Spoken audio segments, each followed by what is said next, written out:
Hello everyone, MFPallytime here, and welcome back to Total War Warhammer 3. Our campaign with Gimgore Ironhide is on turn 6, actually right at the end of turn 6, and this is where we ended episode 2 of our campaign playthrough. One thing I did not notice is when we absorbed the orc faction that was previously holding down Blizzard Peak, we also took over Granite Spikes a little bit further to the east. So we do have at least a little bit of a foothold in the Gash Kadrak region if we want to pursue that. Now, this area in particular doesn't have any settlements that are huge. For instance, look at all of these. These are 4-slot settlements, whereas our main capital in Saber Mountains is an 8-slot settlement. So I don't know what I want to do with this. We could give it away as a bargaining chip for some leverage, or I could take over this whole region and just, maybe turning it into a money-making operation with something like the pile of shiny stuff that we could upgrade at every location. As for right now, what we have is an army that we are recruiting a few units into. One of the strongest armies in the game, pushing up towards our northeastern border and starting to surround us on all sides. Now, we looked into this before, and a non-aggression pact is going to cost me $4,256. And that's not something I'm really interested in right now. That's the majority of my wealth. I don't necessarily need to, attack these guys, though, right? But that being said, if we see a moment to strike, we probably should weaken this army. It would be in the best interest for our border security at the end of the day, I think. And, well, let's just say I'm pretty confident in my ability to overwhelm at least this part of the army. We'll kind of see how the turn plays out and how we feel. Make sure we're fully recruited as well. I want to bring your attention up to the top of the screen yet again. Notice our money, 7,464, but we're only gaining 496 gold per turn. And as we continue to recruit, that number is going to go down. As the next turn rolls over, we see that they went from the 12th ranked in strength to 19th. We're 96 right now, but with their army spread out, I really do think this could be a good opportunity. They marched up all the way to the front door on Blizzard Peak as well, and I want to hold my territory. This looks like a pretty even fight. We could send Gimgore after the leader of the army. It says we're outnumbered, but maybe we could make it work. One thing we could do as well is, if I send Ublug in right now, Gimgore is close enough that he should be able to reinforce this army. Let's see if that works for us. Declare war against one of the strongest enemies in the game. Oh, and of course they have an ally as well. These guys are going to be joining in. Dolgan will be joining in. Well, I guess that just means I'm going to be taking more territory than I thought, eh? Or our campaign's going to be over. I told you guys at the beginning, I've never finished a campaign before. We may not finish this one. This says a decisive victory.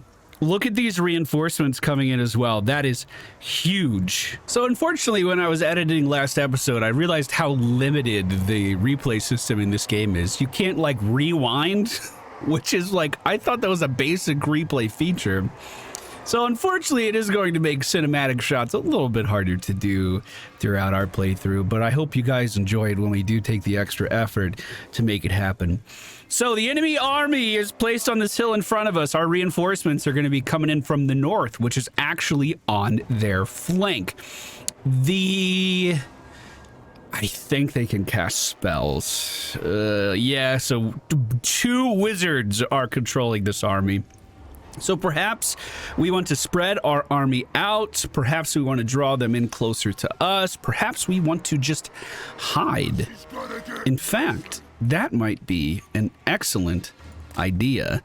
If I hide here in the trees, they may not know where I am. That'll draw them in a little closer, and then we can strike. I can even take some of my soldiers and hide them over in this group of trees as well. And basically just try to bring them in for the ultimate flank. I'm even going to put my leader a little bit further away. I'm pretty sure everyone's hidden in here. Can I check that somehow? Information? Okay, I've double checked. Everyone is hidden in the forest. You can tell that on the information panel on the left side. Flying creatures, I know for sure can't hide. We don't have any of those in our army, but I think like gargantuan, like giants and stuff also can't hide in the forest. Not 100% on that one. So with my army hidden, we just have to hold out for 2 minutes for reinforcements to come down that hill, and then this army will be absolutely annihilated. Or at least that's the plan. Let's get things underway. Are they going to look for us here? Are they going to hold position? No, they are advancing forward, checking out this first group of trees. I wonder if they're going to try to hide there or if they're looking for me. They do have cavalry on the way. They are missile cavalry though, so they won't be ramming into us. They'll be trying to get up close and hit us with those guns. They vanish in the trees, but I know where they are. Some of their war beasts are moving forward, and they're checking out the tree line that we're hiding in. Are they going to commit? It looks like they are. I'm sending every unit we have in this tree line to attack this single unit. That should break them instantly. Now, these are poison units. I don't know if that's a very bad thing for me or not. I'm also seeing some spells land in the tree line here, but we should win this so easily. Yes, they've already been routed. The main army is starting to advance forward towards us now. Let's start to move the remainder of my army in. I'm going to keep the majority of these guys in this tree line, but we'll send the other ones out to at least meet them on the field, draw their attention away from my main army. If these calves are going to get too close, I am going to send everyone in, though.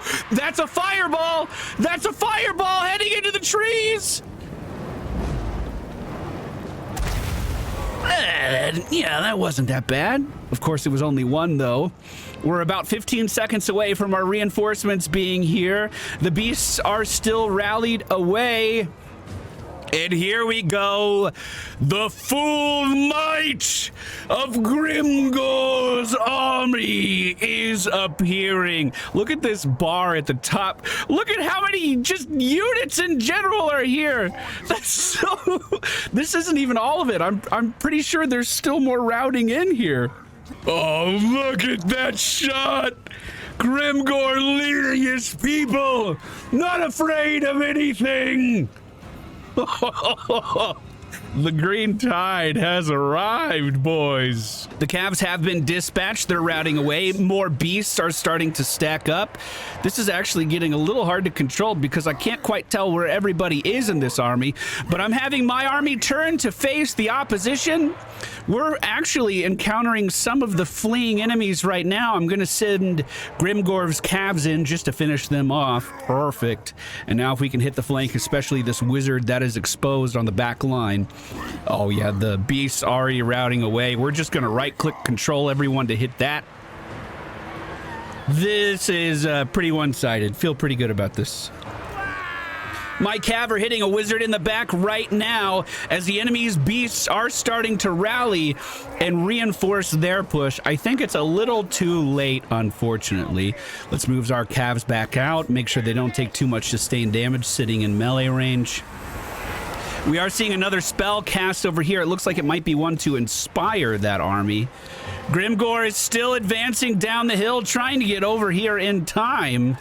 Let's send our calves back in against that wizard. Do the same thing with our second in command, Scram. He has that big charge bonus now because he unlocked his war boar that he's riding into battle. Kind of hard to see in the middle of everything there. And Grimgore's almost here. Just a few enemies remain stacked up nice and tight next to this rock. Grimgore's axe is gonna make short work of this. Look at the bodies just go flying as he enters.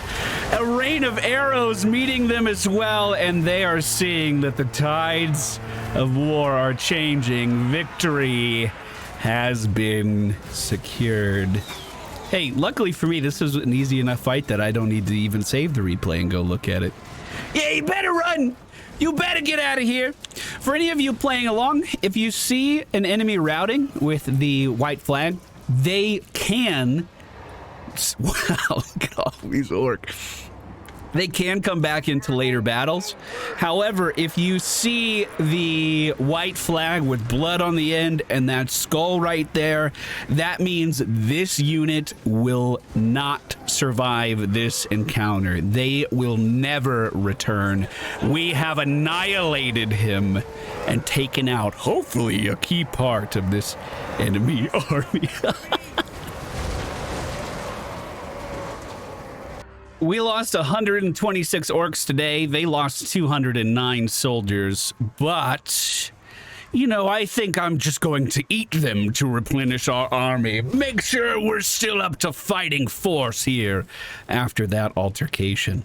Now, Ublug should be able to move a little bit more. I'm going to advance him to the right, not necessarily to attack this guy, but to get him in range for when my main army on Gimgore moves in for the attack. Just like we had reinforcements before, we should be getting them again. This says it's going to be a decisive victory. Look at these reinforcements coming in right after we attack. I want to see this play out, though. I don't like auto-resolving. Well, look at this field we have found ourselves in. Gimgore sitting atop a hill with his entire army in front of him is crazy impressive. But let's remember, these are just orc boys and goblin archers. They're not the strongest units we've ever seen. This hill will give us a big advantage, but there is one very big problem. On the other end of the battlefield... Wow, man. You really get a sense of scale. I knew he was a large unit. I didn't know he was that big. This is their commander. He's a big boy. We should be able to fill him full of arrows like he's a pincushion, though. What I'm really afraid of is this gigantic artillery they have sitting on this hill. Because, of course, if I push up with great numbers like we have now, it's going to have a very easy time connecting for big casualties. Another thing they have is chaos trolls. And what are these things called? They're dragon something. Dragon ogres. Ugh, my anti-large is really not that good. I think these guys are going to get a lot of value. I hope I'm making the right call. I'm gonna push up against this guy. If I can get in close, that means his artillery isn't gonna be anywhere near as good. I do have our calves ready to flank on the right side, and I've tried to spread out my army as best I can to hopefully reduce the amount of damage we're gonna take on this advance. His army's bigger than mine, but our reinforcements will be here at the 2-minute mark, and I think we can take him. Again, my cav, if I can get to that artillery in the back, that's going to be huge. Let's start the battle. One is advancing forward. Stay in formation, please. Let's move that formation back a little bit. It looks like their army is starting to split a little bit. Our artillery is going to start to hit the front line of the enemy. Our archers moving up in suit as well. Okay. Okay, here comes the first barrage, landing on the front line. It misses its primary target, I think, but ends up hitting one of my most valuable units. So maybe that is what they were aiming for. All right, the Cavs are moving in. They're going to go for a very wide flank here if they can. I'm going to have our axe boys move to the right and group up with our swords. And I'm going to send this group of swords kind of to the right to meet the majority of that right flank. If I can get them involved in combat, that means our calves can sneak around even easier in the other direction. I'm trying to create several lines to kind of entrap these guys in. Ooh, wait a minute. They're exhausted from their march. Uh-oh, fellas. Have you been traveling a lot? Well, it turns out I live here. That gives me a bit of an advantage, doesn't it? Doesn't it? The enemy's calves are starting to break off to find mine. So I'm going to wait for my sword guys to group up a little bit more. I want them to have a good opportunity to flank. Our lines are starting to form. Those artillery strikes are literally taking out so many of my black orcs. Okay, I gave it a little pause. I wanted to make sure I was getting this right. I'm going to send our melee in to meet the warhounds on the right. I'm going to send our melee in to meet the... Actually, I'm going to let these guys continue to walk. These guys can meet the marauders in the front, as well as these meeting more marauders in the front. I want all of our archers to shoot for their commander because he's such a huge target. Grimgore's running right in as well. He's not afraid of anything. And we'll have these guys meet up in melee as well. I think they're doing a pretty good job of using their calves to keep me back. However, if I can move my army up here, especially if I can rotate these guys, can't I... Yeah, that might work to meet those calves there. Okay, let's go. Here's our push. Now I'm going to have my calves kind of come in right behind these melee dudes as they meet these wolves. And these move up as well. They're doing a really good job of not overextending so far. All right, and it looks like the clash is happening. I see an opening with my calves to head straight for the artillery in the back, and I'm going to take it, moving right by these monsters here. Let's make sure our second in command is moving it as well. Grimgore is on the front line. Let's make sure we debuff right away. Get their commander weakened as fast as possible. I'm not too crazy about these chaos trolls moving up on my commander, but wow, look at this flank. Wait, where did their beasts go? Are they hiding in the trees? That might be bad for my artillery. Lucky for us, reinforcements are moving in, and I'm just going to go have them cut off any would-be interceptors of my artillery in the back. I don't know why these goblins are routing already. I really need them to focus up. Okay, unpause. Here we go. This is going to play out in real time from here on out. Our melee moving down, going to flank behind these chaos trolls. Our calves are going straight for the artillery that is now moving to face them. The artillery knows it's coming. I don't think they'll be able to stop it, though. Here's the rollover. Yes! Shove them back as far as you can. With a lot of my remaining melees, we're going to have them flank behind the enemy team's front line. That's why we went in as wide as we did. We're going to now pull our calves back and have them plow into the back of an enemy army if we can. Holy shit, Grimgore got destroyed in that altercation. Oh no, Grimgore. Oh no. That's okay, reinforcements are on the way. All of my archers are focusing. This looks like it's going fine. I'm going to have the calves run into the back here. That should hopefully hit these guys hard and inspire them to run away. Actually, not as much as I was hoping. Let's keep these guys bouncing around in between groups. Our archers are starting to regain some of their confidence. Grimgore continuing to run. I cannot believe he's running. It's okay. It's okay. Things are fine. Our archers are holding. Let's make sure our calves aren't just sitting still. Pull them back really fast. Oh no. Oh no. That's okay. There are reinforcements on the way. Our second in command, our scram, is not too happy at the moment. Reinforcements still moving down. That artillery is still intact. Get this artillery down now. I'm sending the calves in for it. They should be able to run it over. I think we're winning this.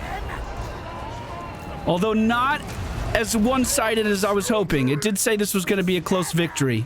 Still continuing to have my archers shoot into the fray. The entire right side of the enemy army just broke. Unfortunately, our calves still have not taken down that artillery. Get in there, boys. Get it down. Rather than my army chasing down the fleeing soldiers, I'm just going to have them flank back around to the other side as reinforcements are still continuing to move towards the army. It looks like things are going in our favor. The enemy commander is still alive. I have so much stuff focusing him. Our archers are starting to be ripped apart by some of the monstrous hounds that have moved in towards them. But I have some melee moving in to help. The general his leadership is wavering. It's not looking good. And my leaders are starting to rally. I'm just going to have everyone focus their commander right now if I can. And hopefully that'll be enough to push this into my favor. Our calves are still alive. We need to get them moving again. They need to be crashing into enemies, not just sitting there trading into enemies. It does look like some of the right flank for the enemy, the left flank for the enemy is starting to rally, but we can just move our reinforcements into that general area and that should be fine. The artillery with just a sliver of health is about to go down if they would attack it. Come up, you're right next to it, boys. Just go attack it. The leader for the enemy faction is retreating as a lot of our boys are running it down in his direction. Rather than them chasing, I'm going to have them focus on mass casualties here. We need to weaken this army that is knocking on our front door. I don't really care about the general. If he wants to run away and be demoralized, he certainly can. The dragon ogres in the back seem to be earning their keep, though. Let's make sure we rally our archers back in. The tide has turned! Beautiful. I don't know how many units we lost. I'm really surprised that our leader broke that fast. I did have him, like, run it down in front. Don't get me wrong. He was kind of at the beginning of that. I just didn't think Gimgore would waver. Luckily, we didn't lose our second in command either. My God, Gimgore only got 5 kills. I did tell him to focus the big guy, though. I hope that was cinematic enough because I didn't save the replay either. We lost 576 units in that battle. The enemy didn't have as many units as us. Their units were much bigger, much stronger. They only lost 443. However, my army will dine on their flesh tonight. And the leader of one of the most deadly factions in our campaign has been killed, which has to be good for us. That has to sway the power dynamic in this region, right? Gimgore will be able to recruit more units if he wants. We're in friendly territory still. If I click on this now, yeah, they're number 66. We're number 18 now. Oh, and population back at home is booming. Look at this. We're going to be able to upgrade our ice spewer into a greenskin camp right away. That means that we're going to be getting more passive income every turn, which we desperately need. We're only making $48 per turn right now. To go, maybe I should have upgraded this one first instead to kind of assist with that. Not too worried. It'll be fine. We'll deal with it, no problem. As far as what else we want to build back at our main base, we could opt to get more money per turn if we wanted. We could opt for some more garrison stuff if we want.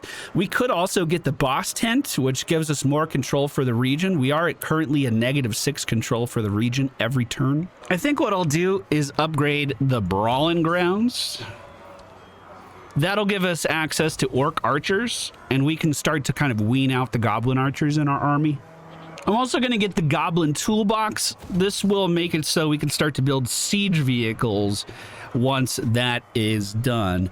We have 1 artillery right now, but we're not able to reproduce it for quite a while. They're a more advanced unit. I've talked about it a few times, these Doom Divers. So going down that path would allow us to make more of these eventually.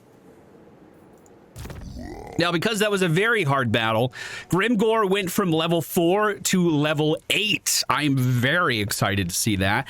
Let's increase his melee damage even more. That's been a big focus of ours so far. And I'm just trying to make him as good as possible in combat.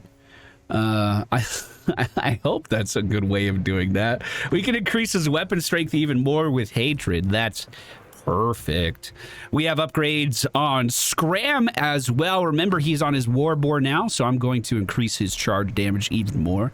I would like to start focusing on Scram a bit more if I can. because if he can flank around in battles, that would be really, really good. But of course, we have a new general as well, Ublug, who won 2 battles already and was key in our survival there. He has a war boar of his own, so let's continue with that same thought process. Make his charge even better for his battles. And all of this took place on turn 7. We're not going to do too much more here, but our population is going to grow next turn. So let's see what that looks like. Let's see what the landscape looks like. And then we'll decide what we're going to do. 259 factions, already lost one. A quest has been issued, mighty lord. A great adventure beckons.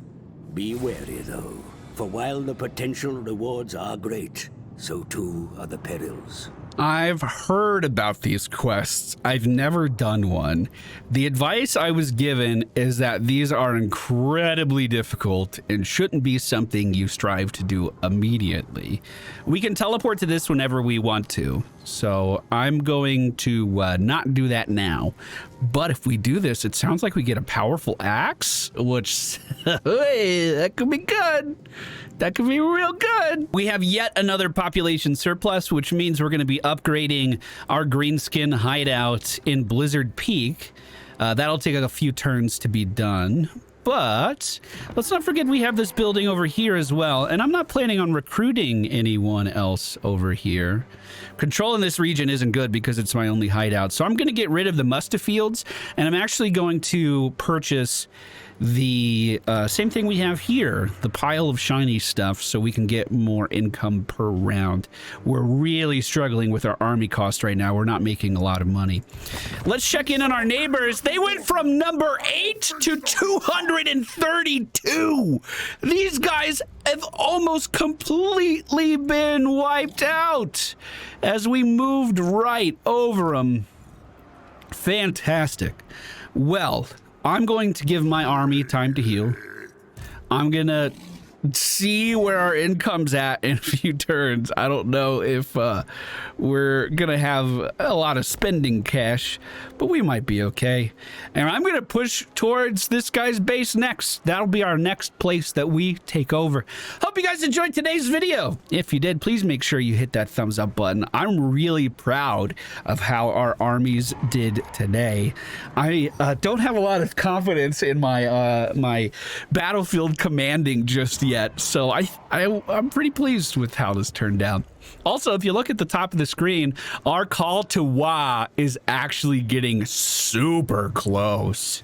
Maybe that's how I take this place over. We just wait for the call to WA. Either way, thank you for being here. I'll see you again soon. Take care. Goodbye.